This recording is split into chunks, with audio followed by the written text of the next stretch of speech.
थे सदन जी, तो उन्होंने पंडिताई का काम श्रेष्ठ नहीं समझा। स्वधर्मो निधनो श्रेया परधर्मो भयावहा। वो अपना धर्म का, ऐसे ज्ञानी महात्मा थे कि बड़े बड़े संत उनसे सत्संग करने जाते थे, और ऐसी निष्ठा थी कि विचलित नहीं हुए, हाथ कटवाले विचलित नहीं हुए। जा रहे थे जगन्नाथ जी के दर्शन करने, तो संयम से चलने वाले पुरुषों के चेहरों में आकर्षण ही होता है भिक्षा के लिए। तो एक माता ने देखा तो आकर्षित हो गई, उसने कहा यहीं पा लीजिए भिक्षा।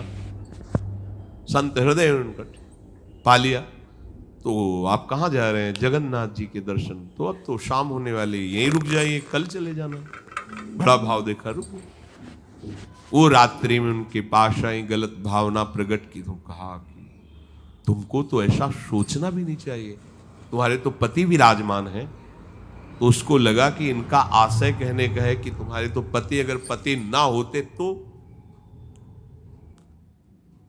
काम अग्नि ऐसी होती, बुद्धि भ्रष्ट कर देती। आई और कहा तो पति को राधे राधे कर दिया, तो आप ऐसा तूने कैसे सोच लिया? तेरी ऐसी भावना।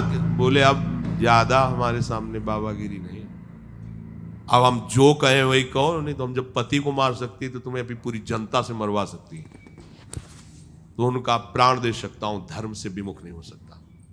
उसने मचा दिया हल्ला, लोग एकत्रित, देखो देखो ये धर्म करने का फल।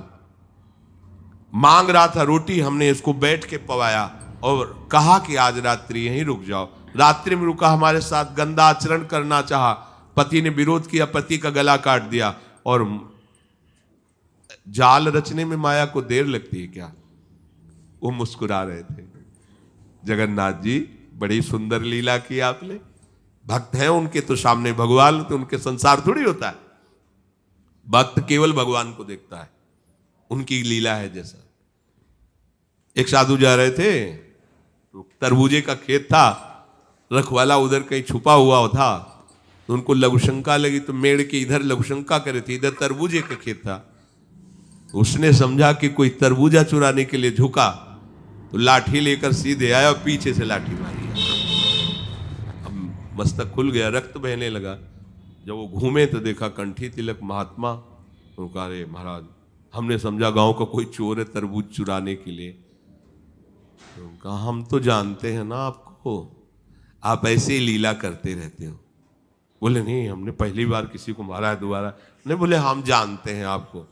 तो बोले महाराज क्षमा करो, चलो आपको अस्पताल ले चलते हैं। बोले ये भी हम जानते हैं आपको।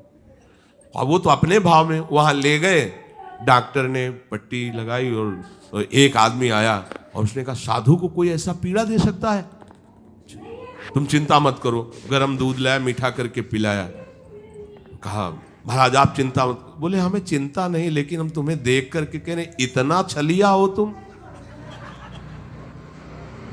मतलब हमने क्या, दूध है, चीनी है, इसमें मिला दिया हमने, कोई और तो इसमें जहर तो मिलाया नहीं। हम जान रहे हैं ना, तुम ही हो पहले लाठी से मारा, फिर अस्पताल लाए, तुम ही ने पट्टी बांधी और तुम ही हमें दूध पिला। बोले महाराज नहीं, ऐसा ऐसा करके फंसा क्यों रहे हो हमको? हमने ऐसा। बोले हम तो अब तुम हमें भुलावे में नहीं डाल सकते, तुम ही हो, तुम ही हो। वो अपने भाव में है, वो सामने वाले के। तो साधु अपने भाव में होता है। तो सदन जी आनंदित है, हे भगवान ये तुम्हारी लीला है।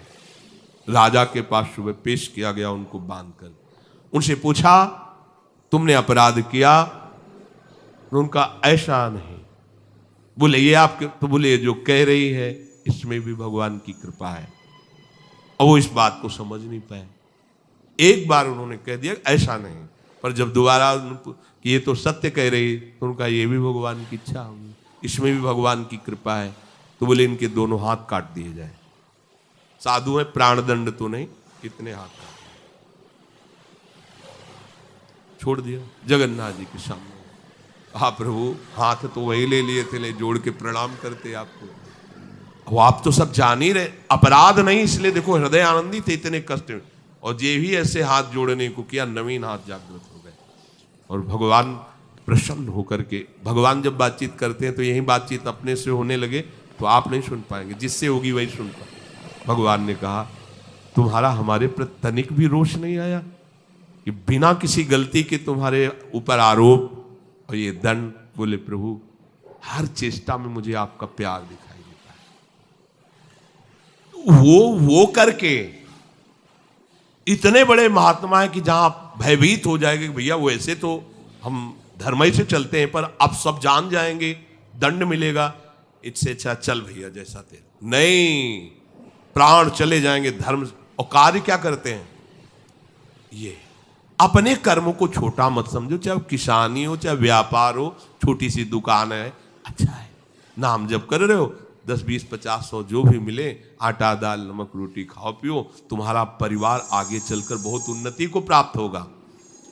बेईमानी करके अधर्म आचरण कर करो तो भैया देख लेना, ऐसा होगा कि तुम सोचोगे कि हमने पाप किया है। सोचोगे एक दिन तुम्हें बैठ के रोना पड़ेगा अपने परिवार के लिए जिनके लिए तुम पापाचरण करते हो।